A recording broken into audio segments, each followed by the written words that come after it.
The dust cloud rose like smoke signals against the blazing Arizona sun, and Preston Aldridge knew immediately something was wrong. He had been riding the fence line of the Hammond Ranch for 3 hours, checking for breaks where cattle might wander through, when he spotted the horse tearing across the open plain with a rider clinging desperately to its neck. The animal was in full panic, foam already gathering at its mouth, and the person on its back was losing their grip with every thunderous stride. Preston did not hesitate. He dug his heels into his bay gelding sides and took off at a dead run, angling to intercept the runaway. The ground blurred beneath him as he leaned low over his horse's neck, calculating the distance and speed. He had maybe 30 seconds before the rider would be thrown, and at that velocity, a fall would mean broken bones or worse. His heart hammered in his chest as he pushed his mount harder, feeling the powerful muscles bunch and release beneath him. The runaway was a chestnut mare, wild-eyed and terrified, probably spooked by a rattlesnake or a sudden sound. Preston could see now that the rider was a woman, her dark hair streaming behind her like a banner, her hands twisted in the mare's mane. She was fighting to stay on, but her strength was failing. He watched her slip sideways, one foot coming free of the stirrup, and he knew he had seconds at best. He came up alongside the mare, matching her stride for stride, and reached out to grab the bridle. His fingers closed around the leather, and he pulled back hard, using his weight and his horse's momentum to slow the panicked animal. The mare fought him, tossing her head and trying to veer away, but Preston held firm. His shoulder screamed in protest as the mare's weight jerked against him, but he did not let go. "Easy, girl, easy now," he called out, his voice steady despite the chaos. His own horse responded to his leg pressure, helping to guide the runaway in a wide arc that gradually slowed their speed. The woman was still clinging on, her face pressed against the mare's neck, her eyes squeezed shut. It took another 100 yards before he brought the mare down to a trot, then a walk, and finally a trembling halt. The chestnut stood there heaving, her sides bellowing like a forge, sweat darkening her coat. Preston dismounted quickly, keeping hold of both sets of reins, and moved to help the woman down. She was shaking so badly she could barely move. Her hands were still locked in the mare's mane, her knuckles white with tension. Preston reached up and gently pried her fingers loose, one by one, speaking in the same calm tone he had used with the horse. "You are safe now. I have got you. Just let go and slide down. I will catch you." She opened her eyes then, and Preston felt something shift in his chest. Her eyes were the color of honey in sunlight, wide with shock and fear, and something else he could not quite name. She looked at him for a long moment, as if trying to decide whether to trust him, and then she let herself slide from the saddle. He caught her easily, his hands on her waist, and steadied her as her legs buckled. She grabbed his arms to keep from falling, and they stood there in the dust with the horses blowing hard beside them, looking at each other. She was younger than he had first thought, maybe 22 or 23, with a heart-shaped face and skin tanned from the sun. Her dress was simple calico, worn but clean, and her hair had come loose from its pins. "Are you hurt?" he asked, scanning her for signs of injury. Her arms looked scraped and there was a tear in her sleeve, but she seemed otherwise intact. She shook her head, still breathing hard, still holding on to him. "No, I do not think so. I cannot." She stopped, swallowed hard, and tried again. "Thank you. I thought I was going to die." What happened? What spooked her? I do not know. We were just riding along the road and she suddenly bolted. I tried to stop her, but she would not listen. The woman's voice was shaking as badly as her hands. I could not get her to stop. Preston nodded, understanding. Some horses were like that, prone to panic, and once they started running, it was almost impossible to stop them without help. He looked at the mare, who was starting to calm down now, her breathing slowing. He ran his hand down her neck, checking for injuries, and found nothing obvious. "She seems all right, probably just scared herself more than anything. Where were you headed?" The woman hesitated, and he saw something flicker across her face. Uncertainty, maybe, or wariness. "Into town. Malad City I am looking for work." Preston knew Malad City well. It was a small settlement about 15 miles north, close to the Idaho border, not much more than a main street and a handful of businesses. It had grown up around a stage stop and survived on the ranchers and farmers who worked the surrounding land. Not the kind of place where work was easy to find, especially for a woman alone. "You came from the south?" he asked, glancing back the way she had come. "Yes, I have been traveling for a while." She finally released his arms and stepped back, wrapping her own arms around herself despite the heat. "I should go. I need to reach town before dark." "Not on this mare, you will not. She is too rattled. She needs time to settle." Preston looked up at the sky, gauging the time. It was past noon already, the sun at its zenith. "And you need to rest too. You just survived a wild ride that would have killed most people." "I am fine," she said, but her voice lacked conviction. She was still pale, her hands still trembling. She looked at the mare with something close to fear, and Preston knew she was afraid to get back in the saddle. He made a decision. "I am riding back to the Hammond Ranch. It is just over that ridge. You can come with me, rest up, get some water and food. Then I will take you into town myself. The mare will be calmer by then too." She looked at him with those honey-colored eyes, and he saw the internal struggle written plainly on her face. She did not want to accept help, that much was clear, but she also knew he was right. She could not ride into town on a horse that might bolt again at any moment, and she looked like she was about to fall over from shock and exhaustion. "I do not want to be any trouble," she said quietly. "No trouble at all. Come on." He gathered both sets of reins and started walking, leading the horses. After a moment, she fell into step beside him. They walked in silence for a while, the only sounds the creak of leather and the soft thud of hooves in the dirt. "I am Preston, by the way, Preston Aldridge." "Julia," she said, and then after a pause, "Julia Novak." "Good to meet you, Julia, even under these circumstances." He glanced at her sideways, taking in the way she carried herself. Despite her fear and exhaustion, there was a straightness to her spine, a determined set to her jaw. She was not the kind of woman who broke easily. "You have family in Malad City." "No, I do not have family anywhere." The words came out flat, matter of fact, but Preston heard the pain beneath them.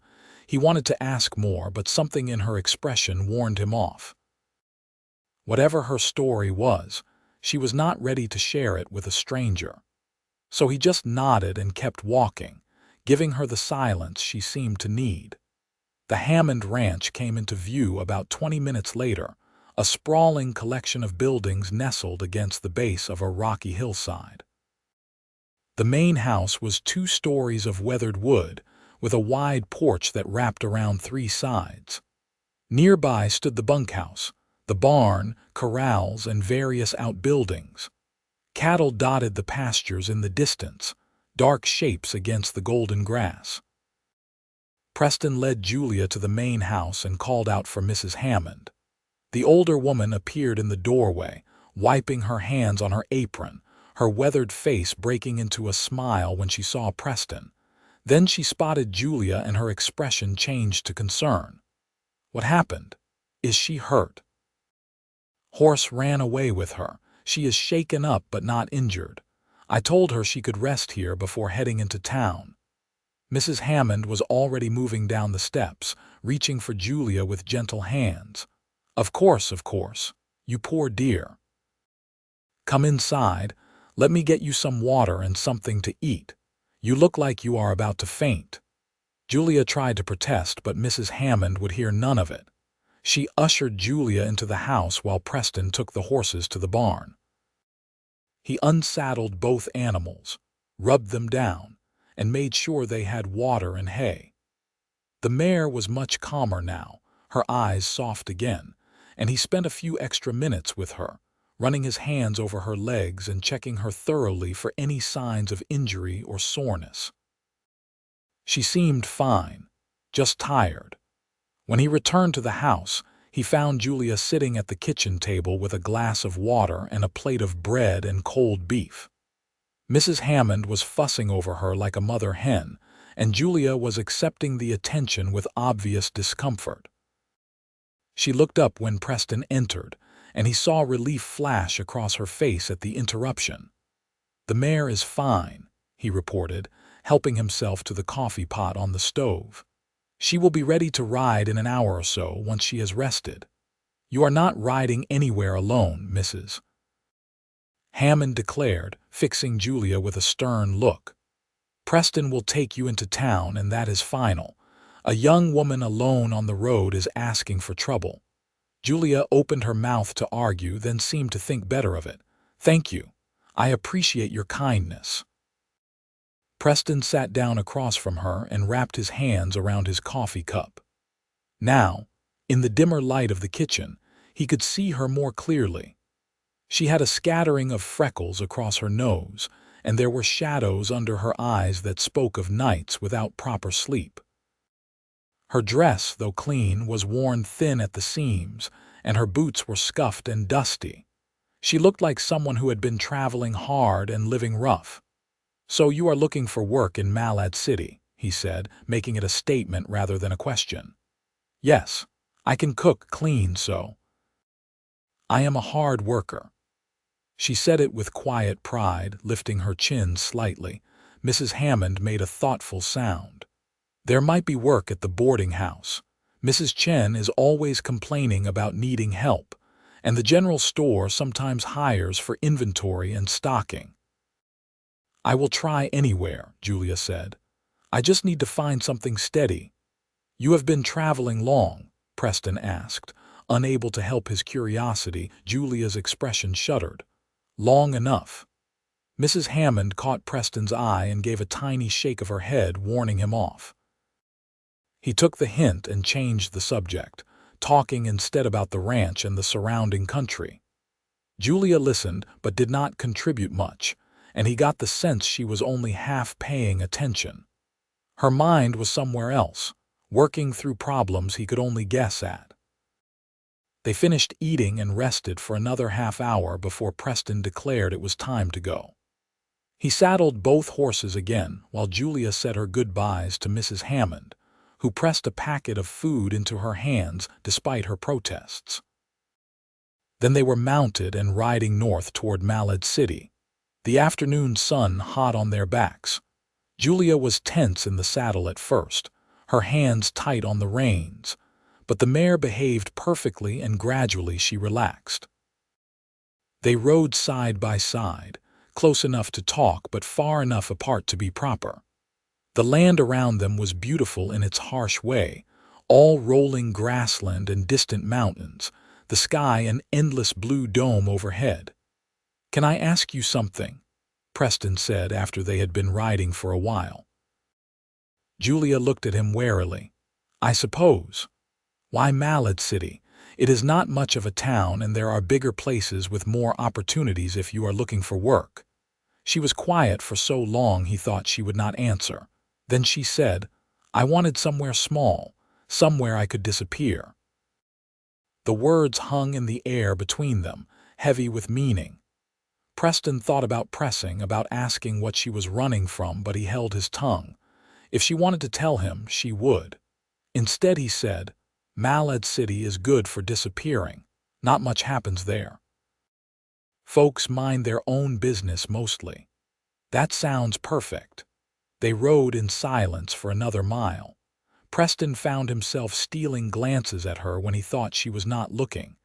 There was something about her that drew him, beyond just her obvious beauty. It was the contradiction of her, The way she seemed both fragile and strong at the same time, the way she held herself apart even as she accepted his help. He wanted to know her story, wanted to understand what had put those shadows in her eyes. "What about you?" she asked suddenly, surprising him. "You work for the Hammonds." "Yes, for about 3 years now. I am a ranch hand mostly. Fence work, cattle drives, breaking horses, whatever needs doing." "You like it?" He thought about it. "Yes, it is honest work and the Hammonds are good people. The land is beautiful. I cannot complain." "You are from around here originally?" "No, I came west from Missouri about 5 years ago. My father had a farm there, but it failed. Too much debt, too many bad years. After he died, there was nothing left to keep me, so I came out here to start over." He was surprised at how easily the words came. He did not usually talk about his past much. Julia nodded slowly. "Starting over, I understand that." "Is that what you are doing, starting over?" "I am trying to." She looked at him then, really looked at him, and he saw vulnerability in her eyes that made his chest tighten. "I just hope it works this time." "This time," he echoed. She seemed to realize what she had said and looked away quickly. "I mean, I hope I can find work. That is all." But Preston knew that was not what she had meant. She had tried to start over before, maybe more than once, and something had gone wrong. He wondered what, wondered who, or what she was running from. Because she was definitely running, that much was clear. They reached Malad City, as the sun was beginning its descent toward the western horizon, painting the sky in shades of gold and pink. The town was just as Preston had described it, a single main street with buildings on either side, most of them wood-frame structures that had weathered to a uniform gray. There was a general store, a saloon, a boarding house, a feed and tack shop, a small church, and a few other businesses. Houses clustered at the edges, and beyond them, the land opened up again into farmland and range. Preston led them to the boarding house, a 2-story building with a sign that read Chen's Rooms and Meals. He helped Julia down from her horse and tied both animals to the hitching rail. Julia stood on the wooden sidewalk looking up at the building, her expression unreadable. "Mrs. Chen is a good woman," Preston said. "If she has work, she will pay fair wages, and if she does not, she will likely know who does." Julia nodded but did not move. Preston realized she was nervous, maybe even scared. He touched her elbow gently. "Would you like me to come in with you?" She looked at him, and he saw gratitude flash in her eyes. "Yes, please, if it is not too much trouble. No trouble at all." They went inside together. The front room was a small lobby with a desk against one wall, and a sitting area with worn but comfortable-looking furniture. The smell of cooking food drifted from somewhere in the back, making Preston's stomach rumble even though he had eaten not long ago. A bell on the desk sat beside a ledger, and he rang it. A woman emerged from the back, small and wiry with gray-streaked black hair pulled back in a severe bun. Her face was lined with age, but her eyes were sharp and bright. She looked Preston over, then turned her attention to Julia, taking in every detail in a single sweeping glance. "Mrs. Chen, this is Julia Novak. She is looking for work. Mrs. Hammond thought you might be hiring." Mrs. Chen's expression did not change. "Martha Hammond sent you." "Not exactly," Julia said quickly. "She just mentioned you might need help. I can cook, clean, do laundry, whatever you need. I am a hard worker and I do not complain." "You have references?" Julia's face fell slightly. "No, I am sorry. I have been traveling and I do not have anyone who can vouch for me." Mrs. Chen studied her for a long moment. Preston held his breath, willing the woman to say yes. He could not have said why it mattered so much to him, but it did. He wanted Julia to have this chance, wanted her to find the new start she was looking for. "Can you cook Chinese food?" Mrs. Chen asked. Julia blinked. "No, but I can learn. I learn quickly." "Can you make bread? Good bread, not that hard, tasteless stuff some people try to pass off. Yes, my grandmother taught me. I can make bread, biscuits, pies, whatever you need. Mrs. Chen nodded slowly. I need someone who can help with the cooking and the cleaning of the rooms. The work is hard and the hours are long. I can pay $15 a month plus room and board. You get Sundays off after breakfast service. No drinking, no men in your room, and you are expected to be respectable at all times. If you steal from me or my guests, I will have the sheriff on you so fast your head will spin. Are we clear? Julia's face had lit up like the sun breaking through clouds. Yes, absolutely. Thank you, Mrs. Chen. I will not let you down. We will see. You can start tomorrow morning. I will show you your room. Mrs. Chen turned to Preston. You can go now. Thank you for bringing her. Preston wanted to protest, wanted to spend more time with Julia, but he knew he had no reason to stay. He had done what he set out to do. He looked at Julia, who was smiling at him with such genuine happiness it made his heart skip. Thank you, Preston, for everything. I do not know what would have happened if you had not been there. I am glad I was. He meant it more than he could express. Good luck, Julia. I am sure you will do well here. He turned to leave, but she caught his arm. Will I see you again? The question surprised him, and from the look on her face, it surprised her too. But she did not take it back, just stood there looking at him with those honey-colored eyes, waiting for his answer. I come into town most weeks for supplies, he said. I am sure we will run into each other. She smiled at that, a real smile that reached her eyes, and Preston felt his heart do something complicated in his chest. Then Mrs. Chen was bustling Julia away toward the stairs, and he was left standing alone in the lobby feeling oddly bereft. He walked back outside and mounted his horse, but instead of heading straight back to the ranch, he found himself riding slowly down the main street, taking in the town with new eyes. It had never seemed particularly interesting before, just another small western settlement struggling to thrive in harsh country. But now Julia was here, and somehow that changed everything. He shook his head at himself, feeling foolish. He had known the woman for all of a few hours. It made no sense to feel this pull toward her, this need to know more, to see her again, to make her smile like she had just before Mrs. Chen took her away. But sense or no sense, the feeling was there, undeniable and strong. Preston rode back to the Hammond Ranch as twilight settled over the land, painting everything in shades of purple and blue. He took care of his horse, had dinner with the other ranch hands in the bunkhouse, and lay in his bunk staring at the ceiling while the others played cards and talked about nothing in particular. His mind was full of Julia, of the way she had looked clinging to that runaway horse, of the vulnerability in her eyes when she had said she was trying to start over, of her smile when Mrs. Chen had offered her the job. He thought about what she had said, that cryptic statement that had revealed more than she probably intended. I have been running my whole life. What did that mean? What was she running from? An abusive husband, the law, her past. Preston wanted to know, wanted to understand, wanted to help if he could. But he also knew he had to be patient.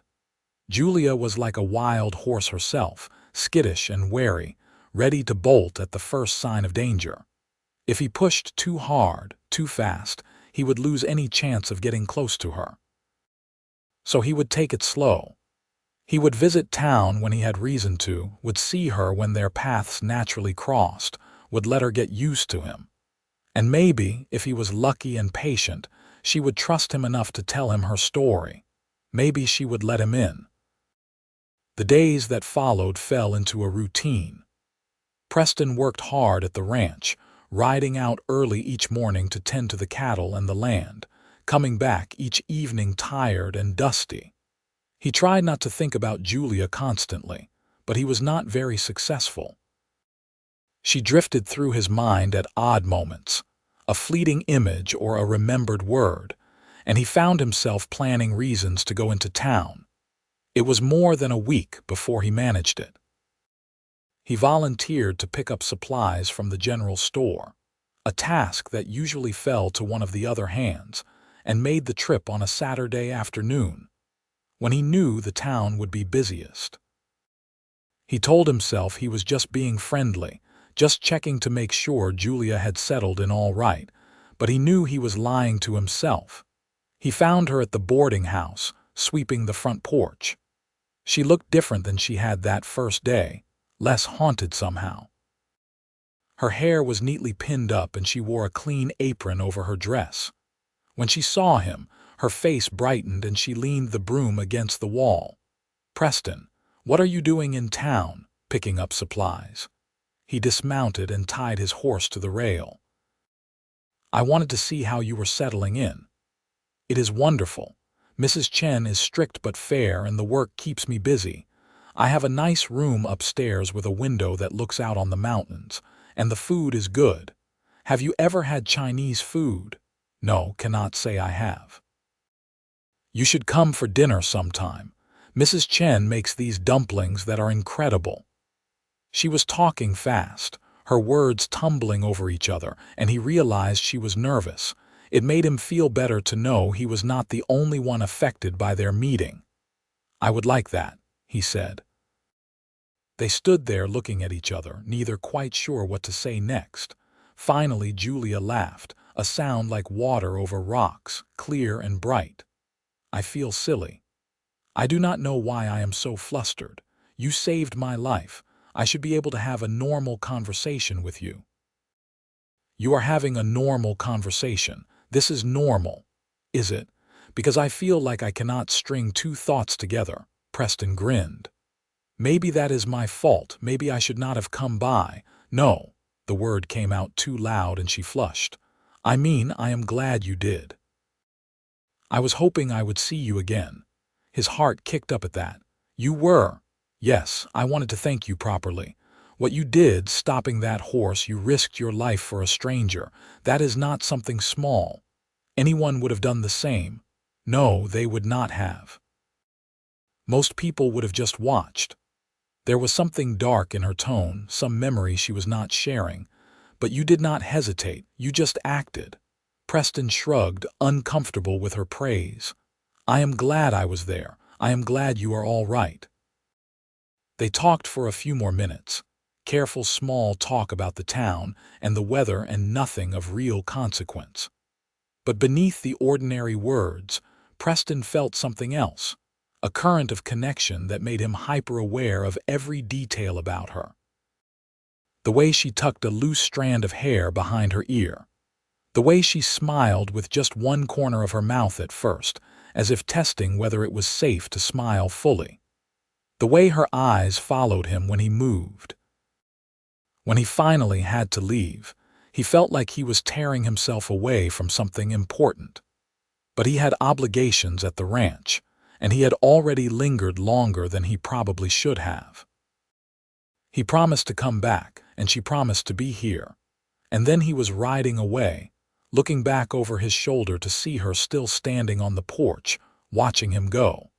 After that, he found reasons to come to town almost every week. Sometimes it was legitimate errands, sometimes it was just an excuse. He always stopped by the boarding house, and Julia always seemed to have a few minutes to talk. They spoke of small things mostly, safe topics that did not venture too close to anything personal. But gradually, visit by visit, they began to trust each other one day. About a month after they had first met, Preston arrived to find Julia in the small garden behind the boarding house, pulling weeds in the vegetable patch. She looked up when his shadow fell across her, shielding her eyes from the sun. "You are going to think I am stalking you," he said. She laughed. "Are you?" "Maybe a little." The admission surprised him, but it felt good to be honest. "I like talking to you." She stood up, brushing dirt from her hands. "I like talking to you too. You are the only person in this town who knows anything about me." "I do not know much," he pointed out. You know more than anyone else here." She looked at him for a long moment, something shifting in her expression. "Do you want to take a walk? I have an hour before I need to start dinner preparations." "I would like that very much." They walked through the town and out into the open land beyond, following a dirt path that led toward a creek lined with cottonwood trees. The day was warm but not oppressively hot, and a breeze carried the scent of grass and water. They walked in comfortable silence for a while, and Preston felt a peace settle over him that he had not known he was missing. "Can I tell you something?" Julia asked suddenly. "Anything." She took a breath as if gathering courage. "When you asked me before why I came to Malad City, I said I wanted to disappear. That was true, but it is not the whole truth." Preston waited, not pushing, just walking beside her. "I have been running my whole life," she continued, her voice soft but steady. "From the time I was young, I have been running from something or someone. First it was my father, who drank too much and had a terrible temper. Then it was the family who took me in after my mother died, who worked me like a servant and treated me like I was less than nothing. When I was old enough, I ran from them too. I have been running ever since, trying to find a place where I could just be still, just exist without fear." Preston's chest tightened at her words, at the pain threaded through them. "What are you running from now?" She was quiet for a long time. They reached the creek and stood on the bank, watching the water slide over the rocks. Finally, she said, "A man I almost married. His name was Thomas Werner. He seemed kind at first, charming. I thought he could give me the stability I had always wanted. But after we were engaged, he changed. He became controlling, jealous. He wanted to know where I was every moment, who I spoke to. He would get angry over nothing and then apologize and promise to do better. I realized that if I married him, I would be trapped." "So you ran," Preston said. "So I ran. I left everything behind and just ran. I have been moving from town to town for months, never staying anywhere long, always afraid he would find me. He swore he would the night I left. He said I belonged to him and he would never let me go." She wrapped her arms around herself, a protective gesture. "I know it sounds dramatic. Maybe he has forgotten all about me by now, but I cannot take that chance." Preston felt a surge of protective anger toward this man he had never met. "You did the right thing. If you felt trapped, if you were afraid, then you had every right to leave." "I just want to stop running," she said, her voice breaking slightly. "I want to have a place that is mine where I can make a life. I want to wake up in the morning and not be afraid. Is that too much to ask?" "No." Preston moved closer to her, not quite touching but near enough that she could feel his presence. "No, it is not too much at all, and maybe you have found that place. Maybe Malad City can be where you stop running." She looked up at him, hope and fear warring in her eyes. "Do you really think so?" "I do. You have a job, a place to live. Mrs. Chen seems to like you. The town is small enough that strangers stand out, so if this Thomas fellow came looking, people would notice. You are not alone here, Julia. You have friends." He paused, then added quietly, "You have me." A tear slid down her cheek and she wiped it away quickly. "Why are you being so kind to me? You barely know me." "I know enough. I know you are brave and strong. I know you survived things that would have broken other people. I know that when you smile, it is like the sun coming out." The words were coming from somewhere deep inside him, bypassing his usual caution. "And I know that from the moment I saw you clinging to that runaway horse, I have not been able to stop thinking about you." She stared at him, her eyes wide. "Preston." "I am not trying to make you uncomfortable," he said quickly. "I just wanted you to know. You do not have to say anything back. I just think you should know that someone sees you, really sees you, and thinks you are remarkable." For a moment, she just looked at him. Then, moving slowly as if afraid he might startle, she reached out and took his hand. Her fingers were small and warm in his, calloused from work but gentle. She held on tight as if he were an anchor in a storm. "Thank you," she whispered. "Thank you for seeing me." They stood there by the creek, hands clasped, and something fundamental shifted between them. It was not quite love yet, Preston thought, but it was the beginning of it. It was trust and understanding and possibility. It was a door opening where before there had only been walls. They walked back to town still holding hands, talking more freely now that the barrier of Julia's secrets had been breached. She told him about her childhood, about her mother who had been kind but worn down by a hard life and a cruel husband. She told him about the years after her mother's death, when she had felt invisible and unworthy. She told him about Thomas Werner and how his attention had been intoxicating at first, making her feel seen and valued, and how gradually it had become suffocating. Preston listened to all of it, his anger at the people who had hurt her mixing with admiration for her strength. She could have given up, could have let the world break her, but she had not. She had kept running, kept fighting, kept believing that somewhere there was a better life waiting for her. "What about you?" she asked as they neared the boarding house. "What is your story? And do not say you do not have one. Everyone has a story."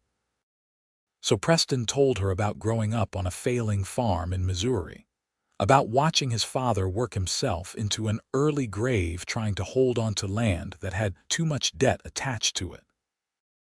He told her about his mother, who had died when he was 12, and how his father had never really recovered from losing her. He told her about the feeling of suffocation that had driven him west, the need to start fresh somewhere new, to be someone other than the son of a failed farmer. "I wanted to prove I could make something of myself," he said. "I wanted to matter." "You do matter," Julia said firmly. "You matter to the Hammonds. You matter to the people you work with, and you matter to me." Those last words hung in the air between them, weighty with meaning. Preston looked at her, at this woman who had crashed into his life on a runaway horse, and felt something settle into place inside him. He had been drifting since he came west, working hard but without real direction or purpose. Now, suddenly, he had both. His purpose was standing right in front of him, looking at him with eyes the color of honey in sunlight. "You matter to me too," he said. "More than you know." They parted at the boarding house steps, reluctant but knowing they both had obligations. Preston promised to come back soon, and Julia promised to be waiting. He rode back to the Hammond ranch in a daze, barely noticing the familiar landscape rolling by. His mind was full of Julia, of everything she had told him, of the feel of her hand in his. When he arrived back at the ranch, Mr. Hammond was waiting for him by the barn, a serious expression on his weathered face. Preston felt a jolt of concern. Had he been gone too long? Was there trouble? "Preston, I need to talk to you," Mr. Hammond said. "Yes, sir. Is something wrong?" "Not wrong exactly. I have been meaning to have this conversation for a while now. You have been with us for 3 years, and you are one of my best hands. You are reliable, hardworking, and you have a good head on your shoulders. I want to offer you a permanent position as my foreman." Preston blinked, sure he had heard wrong. Foreman? But what about Jack? He has been foreman for years. Jack is getting older and he wants to slow down. He has agreed to take a step back and let someone younger take over the day-to-day management. The job is yours if you want it. It comes with better pay, a private room in the bunkhouse, and a share of the profits at the end of each season. Preston felt like the ground had shifted under him. It was a huge opportunity, the kind of chance that did not come along often. With a foreman's pay, he could start saving real money, could maybe even think about buying his own land someday.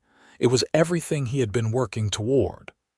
"I do not know what to say," he managed. Mr. Hammond grinned. "Say yes, son, you have earned it." "Yes, absolutely yes."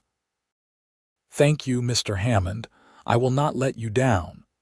"I know you will not. You start officially next week, but in the meantime, Jack will start showing you the bookkeeping and the other management tasks." Mr. Hammond clapped him on the shoulder. "Congratulations, Preston." Preston went through the rest of the evening in a fog of disbelief and excitement. The other ranch hands congratulated him, slapping him on the back and making jokes about him being the boss now. Jack, a grizzled man in his 50s, looked relieved more than anything, and spent an hour after dinner talking to Preston about what the foreman position entailed. Preston absorbed it all, but part of his mind was elsewhere, thinking about Julia. He wanted to tell her his news, wanted to share this moment with her. The realization startled him. They had known each other for only a month, but already she was the person he most wanted to talk to, the person whose opinion mattered most. He made himself wait 3 days before going back into town, not wanting to seem too eager.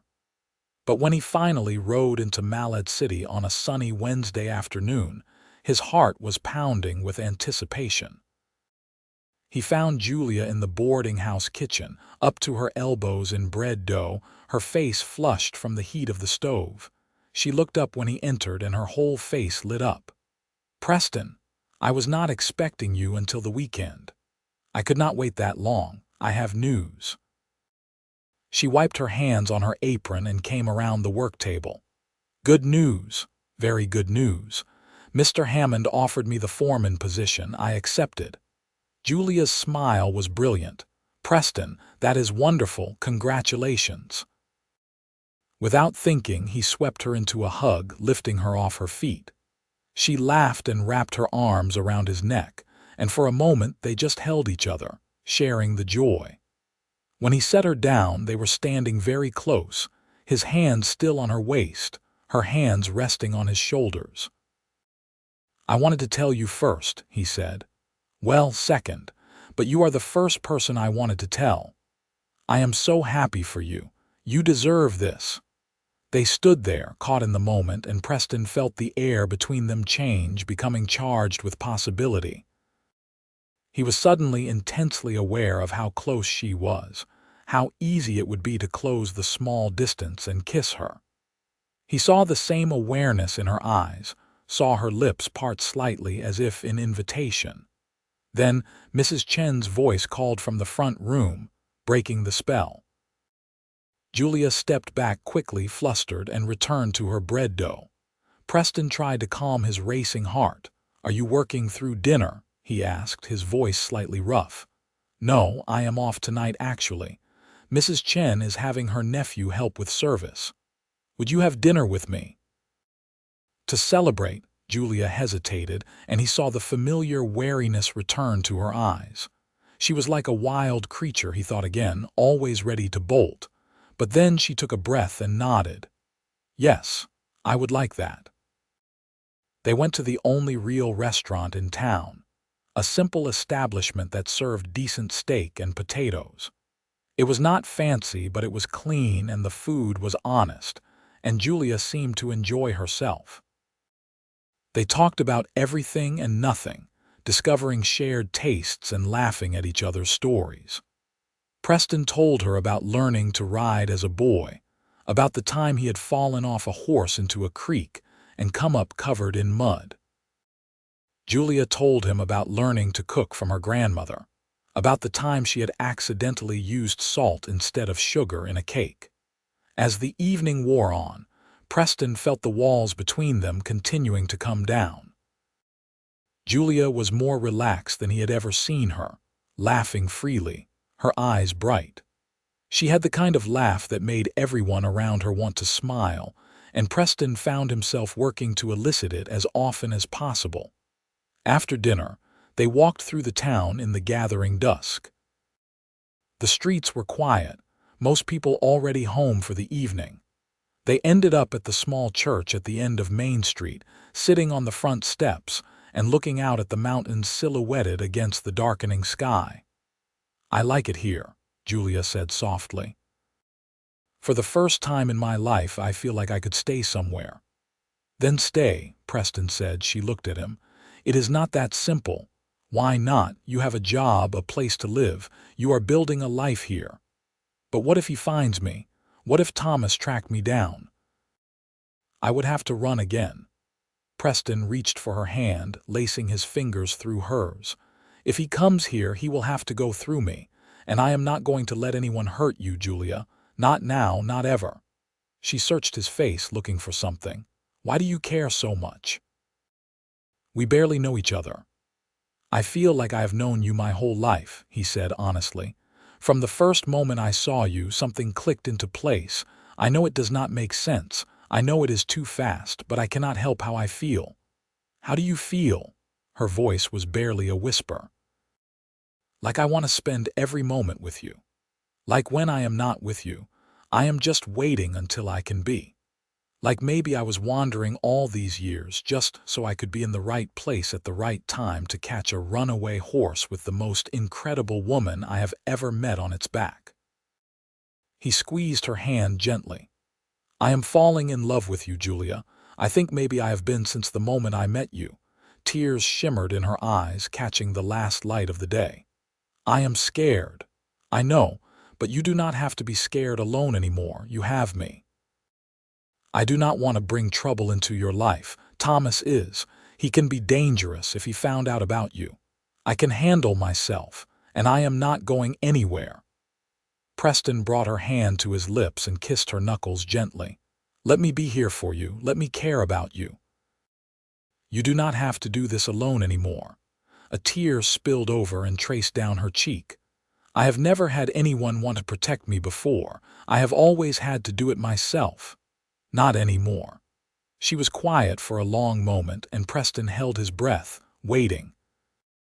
Then, slowly, she leaned forward and rested her head against his shoulder. He put his arm around her, holding her close, feeling her warmth against him. They sat like that as the stars began to come out, one by one, filling the sky with light. I am falling in love with you too, she whispered. It terrifies me, but I am. Preston felt his heart swell until it seemed too big for his chest. He turned and pressed a kiss to the top of her head, breathing in the scent of her hair. Then we will be terrified together. She laughed softly, a sound that was half sob, and held onto him tighter. They stayed on the church steps until the sky was fully dark and the night air turned cool. Then Preston walked Julia back to the boarding house, neither of them wanting to let go of the other's hand. At the door, Julia turned to face him. When will I see you again? Tomorrow, if I can manage it. This weekend for certain. Tomorrow would be better, Preston grinned. Tomorrow it is then. He wanted to kiss her, wanted it so badly it ached, but he held back. There was no rush. They had time now. Instead, he just held her hand a moment longer, memorizing the feel of it, and then forced himself to let go and walk away. True to his word, Preston found a reason to come to town the next day and the day after that. He knew people were starting to talk, to notice that the Hammond Ranch foreman was spending an awful lot of time in Malad City, but he did not care. Let them talk. He was courting Julia, properly and openly, and he was not ashamed of it. Julia bloomed under his attention like a flower finally getting sun. The haunted look began to fade from her eyes, replaced by something lighter, something that looked like hope. She smiled more, laughed more. Mrs. Chen noticed and commented on it, and Julia blushed, but did not deny that Preston was the cause. A month passed, then two. Summer gave way to fall, and the leaves on the cottonwoods turned gold. Preston continued his work as foreman, proving Mr. Hammond's faith in him. He was good at the job, able to manage men and solve problems with equal skill. The ranch prospered under his management, and he felt a deep satisfaction in that. But the best part of his days was always the time he spent with Julia. They fell into a pattern, spending every free moment together. They took long walks, exploring the countryside around Malad City. They had meals together, sometimes at the boarding house and sometimes at the restaurant. They sat on the church steps and talked for hours about everything under the sun. Preston learned more about Julia with each passing day. He learned that she loved to read, but had rarely had access to books. He learned that she had a beautiful singing voice, but was too shy to sing in front of others. He learned that she was fiercely loyal to the few people she cared about, that she had a quick wit and a kind heart, that she was stronger than she gave herself credit for. Julia learned about Preston too. She learned that he was patient and thoughtful, that he preferred action to words but could be eloquent when the moment called for it. She learned that he had a gift with animals, able to calm even the most skittish horse. She learned that he dreamed of having his own land someday, a place where he could build something lasting. They were falling deeper in love with each passing day, though neither of them rushed to put too many words to it. They were both careful people, both scarred by past disappointments, and they moved slowly, building their relationship on a foundation of friendship and trust. One evening in late October, as they sat by the creek watching the water catch the sunset light, Preston said, "I have been thinking about the future." Julia looked at him, her expression guarded but curious. "What about it?" "I have been saving my money. Between what I made as a ranch hand and what I am making now as foreman, I have a decent amount put away. I have been thinking about buying some land, starting my own ranch. Nothing big at first, just enough for a small herd and a house." "That sounds like a good plan," Julia said carefully. Preston took a breath. "I have been thinking about the kind of house I would want to build. It would need a good kitchen, because I have gotten used to eating really good food lately. And it would need a big front porch, the kind where you could sit in the evening and watch the stars come out. And it would need at least 3 bedrooms, because I think I would want a family someday."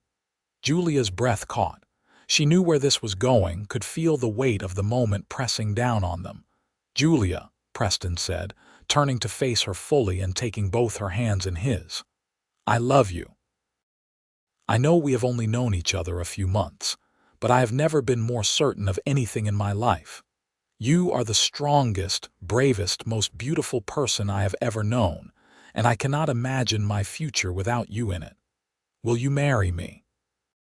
She stared at him, her eyes wide, and for a terrible moment Preston thought she would say no. Then tears started streaming down her face and she was nodding, unable to speak. "Is that a yes?" he asked, hardly daring to believe it. "Yes," she choked out. "Yes, yes, 1,000 times yes." He pulled her into his arms and kissed her finally, after months of wanting to. She kissed him back with all the pent-up emotion and longing she had been holding inside, her hands fisting in his shirt, her tears wetting both their faces. When they finally broke apart, both breathing hard, Preston rested his forehead against hers. "I do not have a ring yet," he said. "I wanted to ask you first to make sure you would say yes before I spent the money." Julia laughed through her tears. "I do not need a ring, I just need you. You will have both, I promise." They sat by the creek until full dark, making plans and dreaming aloud. They would get married in the spring, they decided, giving themselves time to prepare and save money. Preston would start looking for land to buy, something close enough to Malad City that Julia could still see her friends. They talked about the house they would build, the life they would create together. "I am not running anymore," Julia said at one point, wonder in her voice. "For the first time in my life, I am choosing to stay." "You are home," Preston said simply. "We are home together." They told Mrs. Hammond first, who was delighted and immediately started planning a celebration. They told Mrs. Chen, who tried to look stern but could not hide her smile. They told the people of Malad City, who had watched their courtship with interest and now wished them well. Preston bought Julia a ring from a jeweler in the next town over. A simple gold band with a small sapphire that matched her eyes in the right light. She cried when he put it on her finger, and he kissed away her tears. The engagement period passed in a blur of happiness. They saw each other nearly every day, stealing moments whenever they could. Preston took Julia to meet Mr. Hammond, who approved heartily and gave them a generous wedding gift. Julia introduced Preston to everyone at the boarding house, and they all fussed over him and told Julia how lucky she was. As winter settled over the land, blanketing everything in white, Preston felt more content than he had ever been. He had work he was proud of, a woman he loved beyond measure, and a future that looked bright. The only cloud on his horizon was the knowledge that somewhere out there, Thomas Werner still existed. Julia rarely spoke of him anymore, but Preston sometimes caught her staring out windows with a distant, worried look on her face. He wished he could erase that worry completely, wished he could guarantee that Werner would never find them. But all he could do was promise to protect her, and he meant that promise with everything in him. Christmas came, and they celebrated together at the Hammond Ranch, along with Mrs. Chen and several other friends they had made. It was Julia's first real Christmas in years, and watching her face light up at the simple decorations and generous spirit filled Preston with a fierce protectiveness. She deserved this happiness, deserved all the joy in the world. As the new year of 1882 began, they finalized their wedding plans. They would marry in April, when the weather was warm but not yet hot. Mrs. Hammond and Mrs. Chen took over most of the planning, leaving Julia and Preston to focus on other preparations. Preston found a piece of land about 5 miles from town, 40 acres with a good creek running through it and enough grass for cattle. He made an offer, and it was accepted. With Mr. Hammond's blessing and help, Preston began building their house. He worked on it every spare moment he had, along with several other ranch hands who volunteered their time. It was hard work but satisfying, watching the structure rise from the foundation. Julia came out whenever she could, bringing food and water and just sitting to watch him work. "It is beautiful," she said one day in early March, standing in what would be their bedroom and looking out the empty window frame at the mountains beyond. "I cannot believe this is going to be ours." Preston came up behind her and wrapped his arms around her waist, pulling her back against his chest. "Believe it. In a few weeks, you will be my wife and this will be our home. We will fill it with love and laughter and eventually children." She leaned into him, her hands covering his where they rested on her stomach. "I used to think I would never have this. A home, someone who loves me, a real future. I thought that was for other people, not for me." "You deserve it more than anyone," Preston said fiercely. "You survived so much just to get here. You are the strongest person I know, Julia. I feel strong when I am with you. You make me believe I can do anything. You can. We can, together." The house was finished by the end of March, just in time. It was simple but well built, with 3 bedrooms as Preston had promised, a large kitchen with a good stove, a comfortable main room, and that wide front porch perfect for sitting and watching the sunset. They filled it with simple furniture, most of it handmade, and Julia sewed curtains and quilts to make it feel like home. Their wedding day dawned clear and beautiful, one of those perfect spring days when everything seems possible. The ceremony was held in the small church in Malad City, with most of the town in attendance. Mrs. Hammond had helped Julia make her dress, a simple but elegant creation in cream-colored cotton with lace at the collar and cuffs. Julia's hair was pinned up with wildflowers woven through it, and when Preston saw her walking down the aisle toward him, he felt tears prick his eyes. She was radiant, her face glowing with happiness, and when she reached him and took his hands, he felt like the luckiest man alive.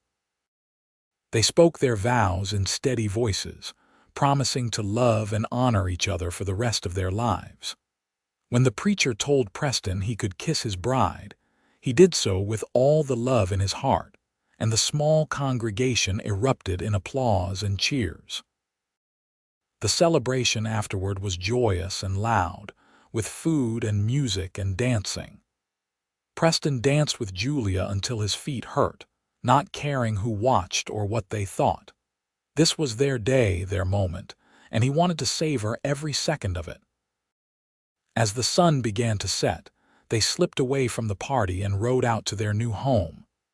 Preston carried Julia over the threshold, both of them laughing, and set her down in the main room.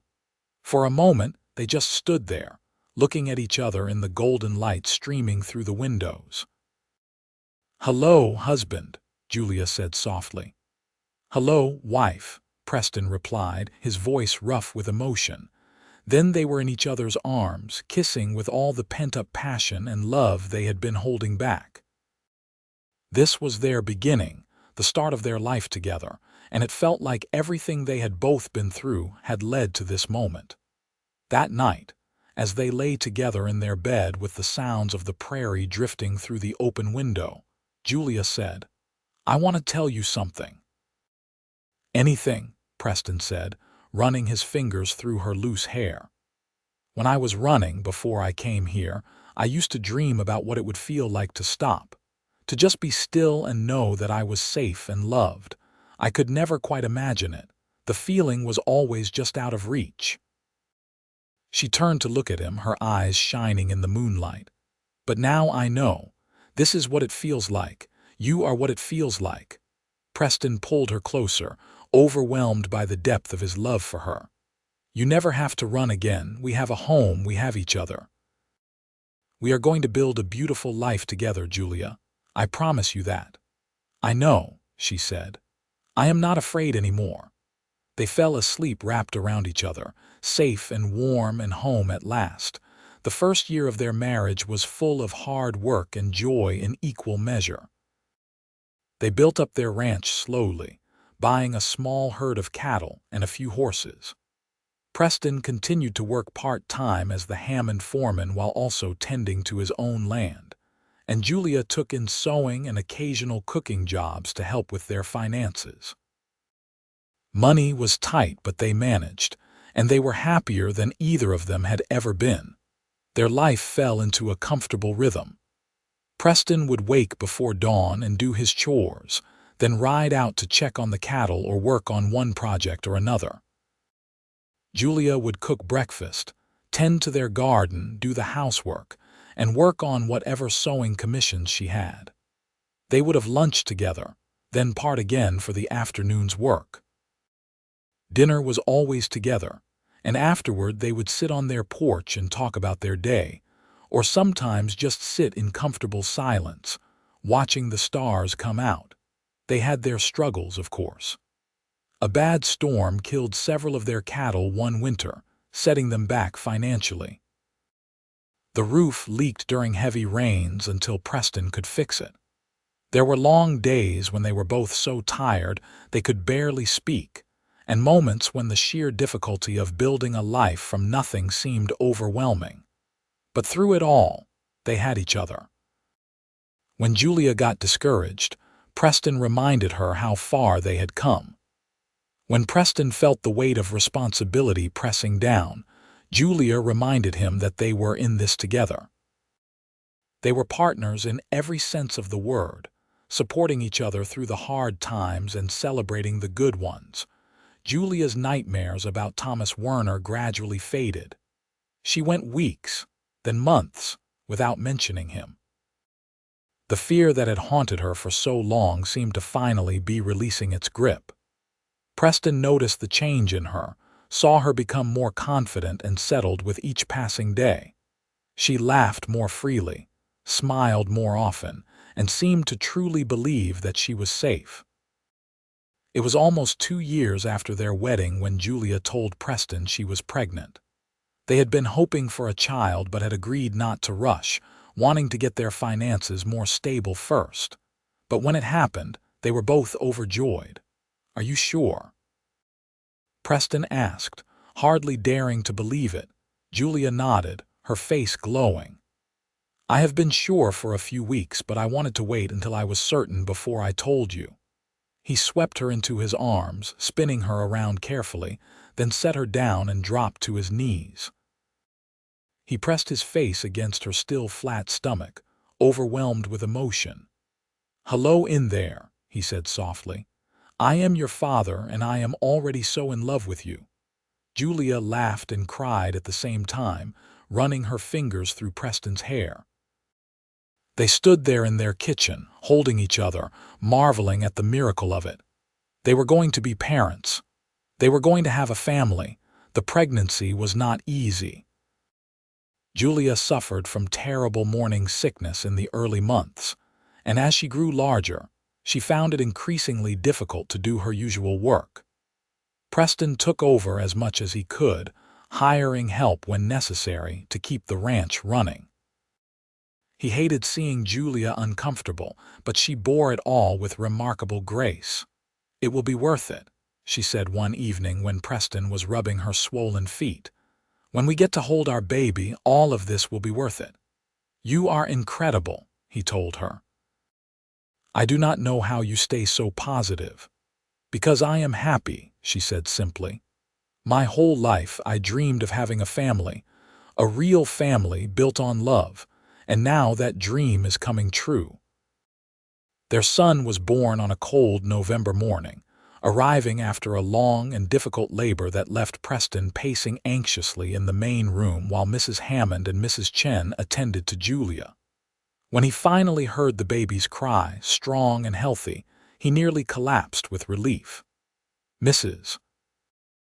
Hammond emerged a few minutes later with a smile on her face. "You have a son, Preston, and Julia is tired but fine. Come meet your boy." Preston walked into the bedroom on shaky legs. Julia was propped up on pillows, her hair damp with sweat, her face exhausted but radiant. In her arms was a tiny bundle, and as Preston approached, she pulled the blanket back to reveal a perfect little face, red and scrunched and beautiful. "Meet our son," Julia said softly. Preston sat on the edge of the bed and gently touched the baby's cheek with one finger. The skin was impossibly soft, and as he watched, the baby opened his eyes and seemed to look right at him. Preston felt his heart crack open with a love so fierce it took his breath away. "He is perfect," he managed to say. "You are perfect. I love you both so much." They named him Peter after Preston's father with the middle name of Andrew. He was a good baby, healthy and strong, and he changed everything. Their days now revolved around his needs, his feeding schedule, his sleep patterns. They were exhausted in ways they had never been before, but neither of them would have changed a thing. Preston found himself working even harder, driven by the need to provide for his growing family. He wanted to give Peter everything he had never had, all the security and love and opportunity. He expanded their herd, took on more work, pushed himself to the limit. Julia, for her part, was a natural mother. She seemed to instinctively know what Peter needed, and she cared for him with a tenderness that made Preston fall even more in love with her. Watching her with their son, singing lullabies or just gazing at him with wonder, Preston felt a contentment so deep it was almost painful. Peter was 6 months old when everything changed. It was a warm May afternoon, and Preston had ridden into Malad City for supplies. Julia had stayed home with Peter, who was napping.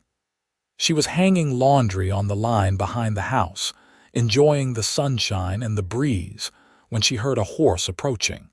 She turned, expecting to see a neighbor or maybe Preston returning early. Instead, she saw a man she had hoped never to see again. Thomas Werner looked older than she remembered, his face harder, his eyes colder. He was dusty from travel, but his clothes were expensive and his horse was quality. He dismounted slowly, his gaze fixed on her, and Julia felt her blood turn to ice. "Hello, Julia," he said, his voice smooth and familiar and terrible. "I told you I would find you." Julia could not move, could not speak. All the fear she had thought was behind her came rushing back in a wave that threatened to drown her. She thought of Peter sleeping in the house, thought of Preston in town, thought of how completely alone and vulnerable she was. Nothing to say. Thomas took a step toward her. "I have to admit, you led me on quite a chase. 2 years I have been looking for you. 2 years of following cold trails and dead ends, but I never gave up. You belong to me, Julia. You always have." She found her voice then, though it shook. "I do not belong to you. I never did. I am married now, Thomas. I have a family. You need to leave." His expression darkened. "Married? To some cowboy, I assume. Do you really think that matters? Do you think a piece of paper changes what is between us? There is nothing between us. There never was." Julia was backing toward the house now, her mind racing. She had to get to Peter, had to protect him. "Please, Thomas, just leave. I am happy here. Let me be happy." "I could have made you happy," he said, anger creeping into his voice. "I gave you everything and you threw it in my face. You humiliated me, Julia. You made me look like a fool. I left because you scared me, because you were controlling and jealous and I could not breathe. That was not love, Thomas. That was possession. Call it what you want. You are still mine." He was closer now, close enough that she could see the dangerous glint in his eyes. "I came here to take you back. We can do this the easy way or the hard way, but you are coming with me." From inside the house, Peter started to cry. Thomas's gaze snapped to the window, his expression shifting from anger to something worse. Understanding. "You have a child," he said flatly. "You have a child with him." Julia's heart was pounding so hard she thought it might burst. "Yes, we have a son, so you see I cannot leave." "I will not leave. This is my home. Then I will take him too. We will raise him as ours. We will be a family, Julia, just like you always wanted." "No." The word came out fierce, fueled by a mother's protective rage. "You will not touch my son. Get off my property, Thomas. Get off and do not come back." He moved fast, faster than she expected. He grabbed her arm, his fingers digging in hard enough to bruise, and pulled her close. "You do not give me orders. I came too far, worked too hard to find you. You are coming with me, and if that child is a problem, then I will deal with him." The threat to Peter snapped something inside Julia. She had spent her whole life running, hiding, letting fear control her. But she was not that person anymore. She was a mother, a wife, a woman who had built a life worth fighting for. She would not run, and she would not let this man threaten her family. She brought her knee up hard between his legs. Thomas gasped and doubled over, releasing her arm. Julia ran for the house, screaming for help even though she knew no one would hear. She burst through the door and scooped Peter up from his cradle, holding him tight against her chest. His cries intensified and she tried to soothe him while looking frantically for something to use as a weapon. Thomas stumbled through the door behind her, his face twisted with pain and rage.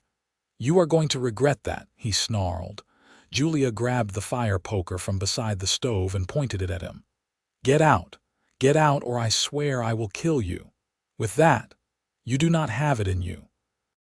But he had stopped advancing, eyeing the poker warily. "Try me. I will do anything to protect my son." She meant it. Every word. Fear was there, but it was buried under determination and fury. She would not let Thomas win. She would not let him take anything more from her. They stood there in a tense standoff, Julia with Peter in one arm and the poker in the other, Thomas blocking the doorway. Peter's cries filled the small house, and Julia tried to project calm she did not feel. Then she heard it. The thunder of hooves approaching at speed. Relief flooded through her so intensely she nearly collapsed. Preston. He had come back. Thomas heard it too. His expression shifted, calculating. "Your husband, I assume. This should be interesting." Preston burst through the door seconds later, and Julia had never been so glad to see anyone in her life.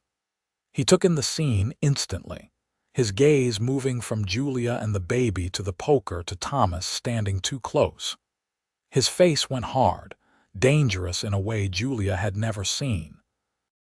"Get away from my wife," he said, his voice deadly calm. Thomas smiled, but it did not reach his eyes.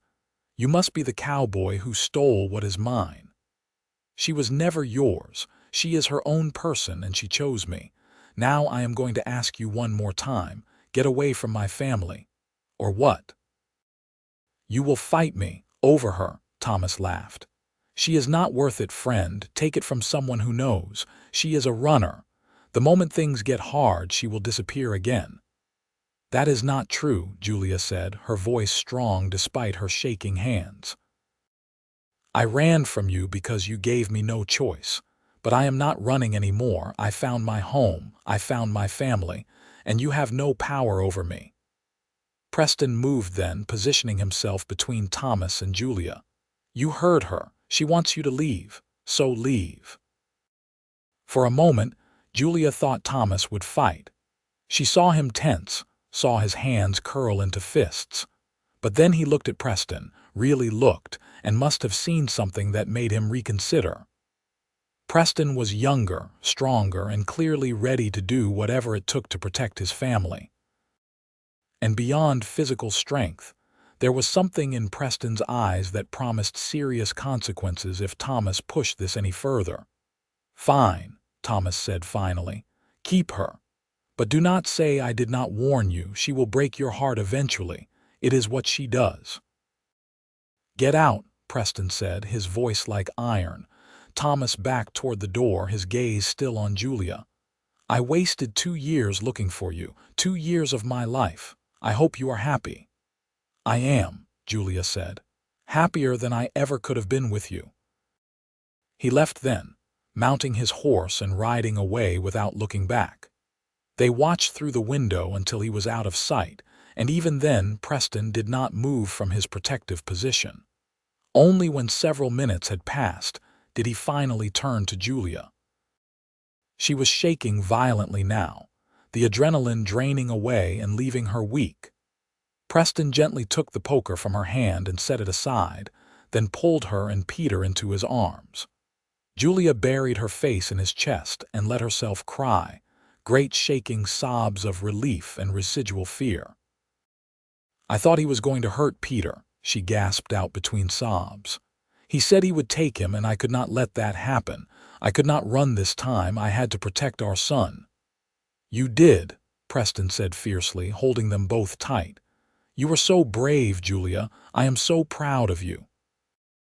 "I was terrified. You were brave anyway. That is what courage is. And you protected our son. You were amazing."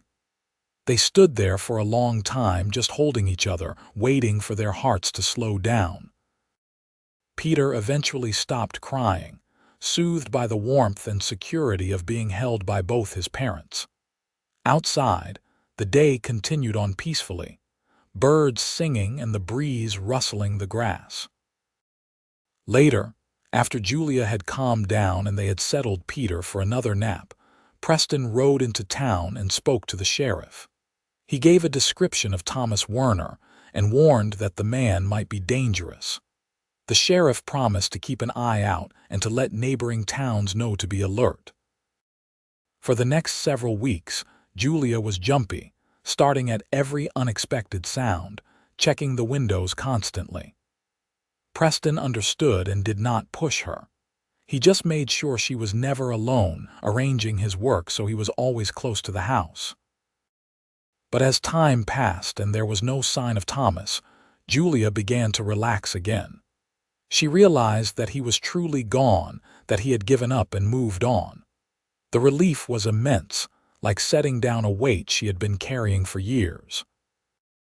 One evening, as they sat on their porch with Peter playing on a blanket between them, Julia said, "I am free. I have been saying that for a while now, but today I really felt it. I am actually, truly free." Preston reached over and took her hand. "You always were. You just did not know it yet." "No, I had to claim it. I had to stand up to him and refuse to run. That was when I became free, when I chose to fight instead of flee. You are the strongest person I know, Preston said, and he meant it with his whole heart.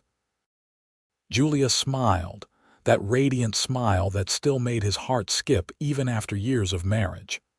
I am strong because I have you, because I have Peter, because I have something worth being strong for. They sat together as the sun set, painting the sky in brilliant shades of orange and pink. Their small ranch spread out around them, humble but thriving. Their son played at their feet, healthy and happy. They had built this life together, had fought for it, and had won. The years that followed were good ones. Thomas Werner never returned, and eventually he became just a bad memory, something they rarely spoke of. Their ranch continued to grow and prosper. They added more cattle, more horses, expanded the house to add another bedroom and a proper dining room. Preston gained a reputation as a fair and skilled rancher, and people sought out his advice. Julia became a respected figure in Malad City, known for her kindness and her skill with a needle. She took in sewing work and occasionally helped at the boarding house when Mrs. Chen needed extra hands. She made friends, real friends, some of whom became like family. Peter grew from a baby into a sturdy little boy, bright-eyed and curious, full of questions and energy. He followed Preston everywhere, eager to learn about the ranch and the animals. He had Julia's honey-colored eyes and Preston's determined chin, and he was the absolute center of their world. When Peter was 3, Julia discovered she was pregnant again. This time the pregnancy was easier, and their daughter was born on a perfect spring day when the wildflowers were blooming. They named her Margaret, after Julia's mother, and called her Maggie. She was a calm baby, content to watch the world with solemn eyes, and she completed their family in a way they had not even known was missing. The years continued to pass. Peter started school in Malad City, riding into town each day on his pony. Maggie grew from a baby into a little girl who loved to help her mother in the garden. Their ranch became one of the most successful in the area, and they were able to hire help, easing the burden on Preston and Julia. On their 10th wedding anniversary, Preston took Julia back to the creek where he had proposed. It looked exactly the same, the water sliding over the same rocks, the cottonwoods rustling in the same breeze, but they were different. They had been tested and had emerged stronger. They had built something real and lasting. "You remember what I asked you here," Preston said, holding Julia in his arms. "How could I forget? It was the moment my life truly began. Mine too. You know, I think about that day I saw you on that runaway horse. I think about how easily I could have been somewhere else, could have missed you entirely. And I am so grateful I was there. So grateful for every single moment we have had together." Julia smiled up at him, and he was struck again by how beautiful she was. Age had only enhanced her beauty, adding character and depth. She was more confident now, more settled in herself, and it showed in every line of her face. "You gave me something I never thought I could have," she said. "A home, a family, a place to stop running. You gave me myself, Preston. The person I was always meant to be." "You did that yourself," he corrected gently. "You chose to stop running.